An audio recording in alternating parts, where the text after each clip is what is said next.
The number 911 has been in the news quite frequently in the last couple of years. 911 is the emergency number dialed by people when they need fire, police or ambulance assistance in a hurry. In the year 911 the Lower Seine area was ceded to the Norse invaders under Hrolf Ranger as the Duchy of Normandy, Treaty of St. Clair-sur-Epte. Anastasius III became pope from 911 to 913. The Danes started the towv of Drogheda in Ireland. 9/11 also stands for the horrendous attack by terrorists on New York City and the Pentagon in which thousands of people were murdered. Here are some pertinent questions that to this day still have not been answered. Why did the FBI stop their investigation in mid-1996 of two of Osama bin Laden's relatives in Washington and a Muslim organization, the World Assembly of Muslim Youth? Was it because they had orders from higher up to stop any investigations related to the bin Laden family? Why did George W. Bush give the order to stop inquiries into the terrorist connections of the bin Laden family based in the US and abroad in early 2001?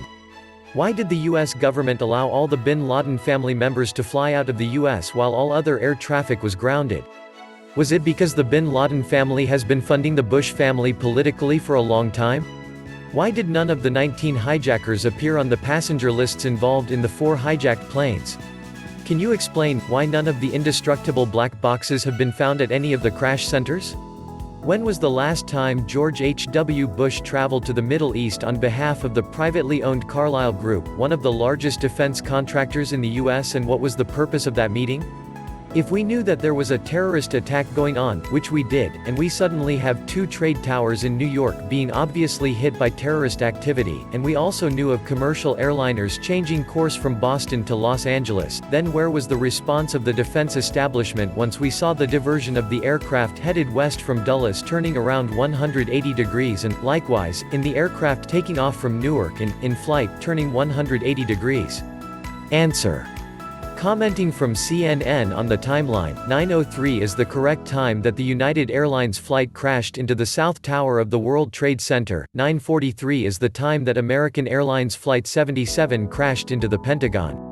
And 10:10 a.m. is the time that United Airlines Flight 93 crashed in Somerset County, Pennsylvania. Discrepancies between Joint Chiefs of Staff investigations and findings of the 9/11 Commission. There was a highly classified United States Special Operations Command program under the command of the U.S. Special Operations Command. It was created as a result of a directive from the Joint Chiefs of Staff in early October 1999 by the chairman of the Joint Chiefs of Staff, Hugh Shelton, to develop an information operations campaign plan against transnational terrorism, specifically Al-Qaeda. According to statements by Lieutenant Colonel Anthony Schaefer and confirmed by 4 others, Able Danger had identified the September 11, 2001 attack leader Mohammed Atta, and 3 of the 9/11 plot's 19 hijackers, as possible members of an al-Qaeda cell linked to the 93 World Trade Center attacks. The group used all information legally collected under the rule of law. Primarily consisting of classified information, all publicly obtained information was approved after a legal review of SOCOM lawyers. The early identification of the 4 hijackers by Able Danger appears to contradict the official conclusion of the 9/11 Commission, that American intelligence agencies had not identified Atta as a terrorist prior to the attack. This has resulted in a political controversy that has begun to damage the credibility of the bipartisan 9/11 Commission.